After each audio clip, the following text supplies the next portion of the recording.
Jonesy and Amanda. Jam Nation. Do you know Ed Sheeran is only 33?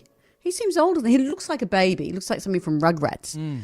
But he's been around for so long, but he's only 33. He says he hasn't owned a telephone or a mobile phone since 2015.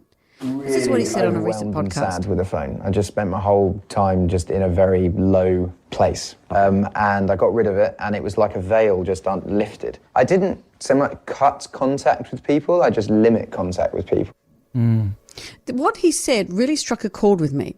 He said that he's had the same phone number since he was really young. And so when he became mega famous, everyone in the universe pretty much had his phone number. But separate to that, he said, sometimes I'm just not in the headspace to reply. You're busy, you're doing whatever. So people text you and you don't get straight back to them. And then you do reply, and then they reply back. And suddenly you're in like 40 conversations at once. And it really hit me. That's exactly what happens. Someone reaches out to you and you say, hi, all's well, thank you, blah, blah, blah. And then they text back again. And so you text them back again. And it just never stops. And it's a wonderful thing because all our friends, all amongst all of us, we're all looking for connection. But it's exhausting. I think our old village selves would probably meet 40 people in our entire lives. Now we're having conversations with that many people every day. Yeah. And everyone wants something of you in the nicest way. Want friendship, connection, help, something. But no wonder we're all living on the edge. And then you stack that on top of social media. So Yeah. you are on Instagram, for example, then you've got comments to deal with as well.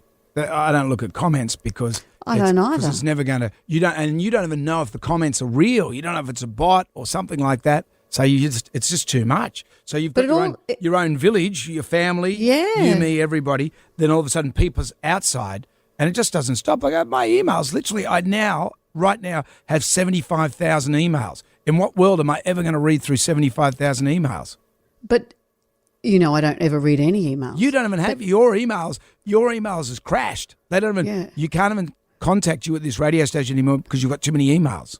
Well, I'm finding this very hard too with what Harley's going through because I'm going to have to take over those parts of our lives that he was doing.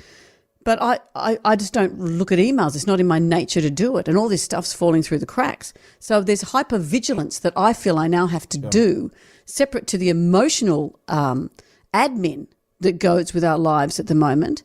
We're all exhausted. You know what it's you should tiring, do? isn't it? But knowing that there's a whole lot of text there that you haven't got back to, it gives you anxiety. You know what you should do? Throw my phone in the river? That, but give me all your money and I'll sort it out for you. And I'll set you up on a nice little, I'll give you some pin money. So you've got some spending money each week. And, you could get, some housekeeping, things like that. Brendan, I've seen how you do maths. I think you and I would both jump into the river together. Yeah, but one of us would have a jet ski. I know, that's right. No, you'd think you would, and you'd end up with something quite different because you're just as bad as I am. It's a snowmobile.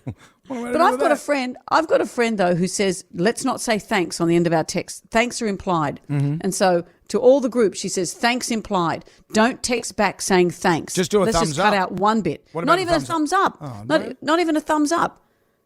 You don't have to keep the conversation going. Yep. Or I'm stopping mine with you right now. throw your phone in the river.